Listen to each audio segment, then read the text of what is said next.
કે દરેક યોજનાઓ માટે એક અલગ અલગ વેબસાઇટ ગવર્મેન્ટ આપી, CGTMS અલગ વેબસાઇટ. એમાં એક સેગમેન્ટ હું ખાસ બધાને કહેતો હોય કે જોવાનો ઇન્ફોર્મેશન તો હોય જ, પણ એક સેગમેન્ટ જેને કહેવાય FAQ segment, frequently asked questions. બરાબર, FAQ સેગમેન્ટ તમે જુઓ એટલે બેઝિક તમને ખ્યાલ આવી જાય, કારણ કે એમાં મોટા ભાગની વસ્તુઓ બધી કવર કરીને, કેટલી સબસિડી મળે, શું મળે, કઈ રીતે અપ્લાય કરવી, કોઈ તમે કમ્પ્લેન કરવી હોય તો ક્યાં કરવી, એના મોબાઈલ નંબર શું, ઈમેલ આઈડી શું, બધી ઇન્ફોર્મેશન હોય. એટલે ઓથેન્ટિક. અત્યારે તકલીફ શું છે, ઘણી બધી યોજનાઓ વિશે મિસઇન્ફોર્મેશન પણ માર્કેટમાં બહુ ફરે છે.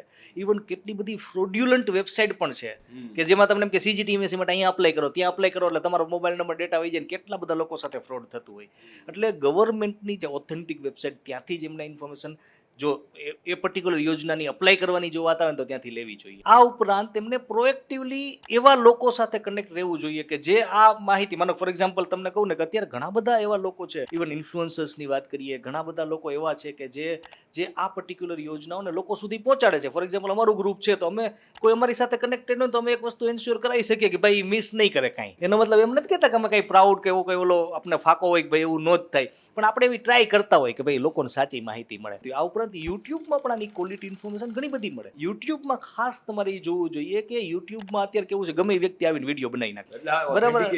હા, તો કોઈ પણ ઇન્ફોર્મેશન તમે લ્યો તો યુટ્યુબમાં જે માહિતી મળે ને એને સંપૂર્ણ તથ્ય તરીકે નહીં સ્વીકાર લેવાની. તમને હું સિમ્પલ કહું, ફ્રોડ કેવા થતા હોય. કોઈ વ્યક્તિ એમ નાખે ને ગૂગલમાં કે ભાઈ મારે કોટક મહિન્દ્રા બેંકનો એક્ઝામ્પલ તમને આપું છું, કોટક મહિન્દ્રા બેંકનો કસ્ટમર કેર નંબર શું છે, તો આ લોકો જે ફ્રોડવાળા જે લોકો હોય ને, ફ્રોડ્યુલન્ટ લોકો, એ પોતાનો SEO કરી અને ખોટો નંબર ત્યાં આગળ ચડાવી દેતા. એટલે કોઈ પણ દેખે ને એટલે એ નંબર દેખાય, એ નંબર પર કસ્ટમર ફોન કરે ને પછી એમની સાથે ફ્રોડ થઈ જાય. એને એમ લાગતું હું કોટક બેંકના રિપ્રેઝેન્ટેટિવ સાથે વાત કરું છું, હકીકતમાં એ વ્યક્તિ ફ્રોડ જ હોય. તો આવી નાની વસ્તુ, જ્યારે ફાઇનાન્સની વાત આવે, જ્યારે પૈસાની વાત આવે ને, ત્યારે આપણે જેટલા ઓથેન્ટિક સોર્સ ઉપર રિલાય રહીએ ને એટલી આપણે એમાં સારો ફાયદો